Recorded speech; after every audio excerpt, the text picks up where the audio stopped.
We are still standing in the bright and radiant light of Pascha. Christ is risen, the tomb is empty, death has been vanquished, and life has been given to the world. And yet today, in this joyful season, the Church gives us the words of St. John the Baptist, words not of triumph, but of humility. He must increase, but I must decrease. At first this feels almost out of place. Why speak of decreasing in the midst of the resurrection? But this is in fact truly Paschal in spirit, because Pascha is not only something Christ has done, it is something that must happen within us.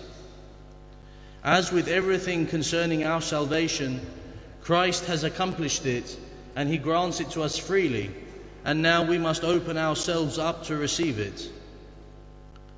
So Christ has trampled down death, but we must ask ourselves honestly, what in us still clings to death?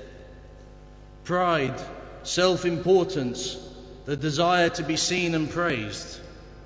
These things do not enter the resurrection. They must be crucified. St. Isaac the Syrian writes, "Humility is the garment of the Godhead."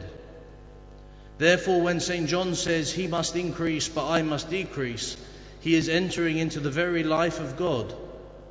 To decrease and make space for Christ is not to lose. It is to allow his life, his peace, his light to dwell within us. But St. John also speaks of joy. He says, "The friend of the bridegroom rejoices greatly because of the bridegroom's voice." John is content with not being the center of attention, with only being the friend of the bridegroom. Not only is he content, he is filled with great joy.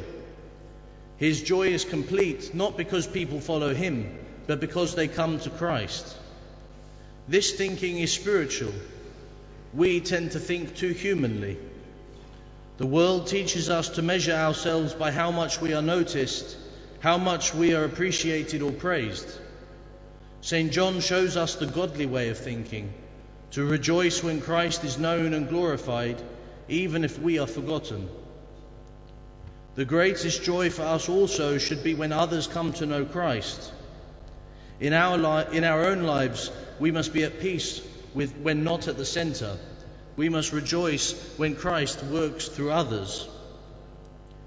And from this humility and this joy comes the third thing. St. John is a witness. He says, "I am not the Christ." He points to the Christ. This is the calling of every Christian. We are not individual lights. We are here to bear witness to the light, Jesus Christ. Of course, the Lord did say that we as Christians are called to be the light of the world. This is inasmuch as we are called to be receptacles of divine grace, temples of the Spirit of God himself. Our light is the light of Christ himself. All of us as Christians are to be witnesses to Jesus Christ. St. Maximus the Confessor says, "The one who loves God cannot help but bear witness to him." This too is a great theme of Pascha. After the resurrection, firstly the myrrh-bearing women and then the apostles themselves became witnesses to the resurrected Lord throughout the world and to the ends of the earth. I remind you of what His Eminence Archbishop Nikita said to us when he visited our parish on Easter Sunday. "Wherever you go, tell the people that Christ is risen."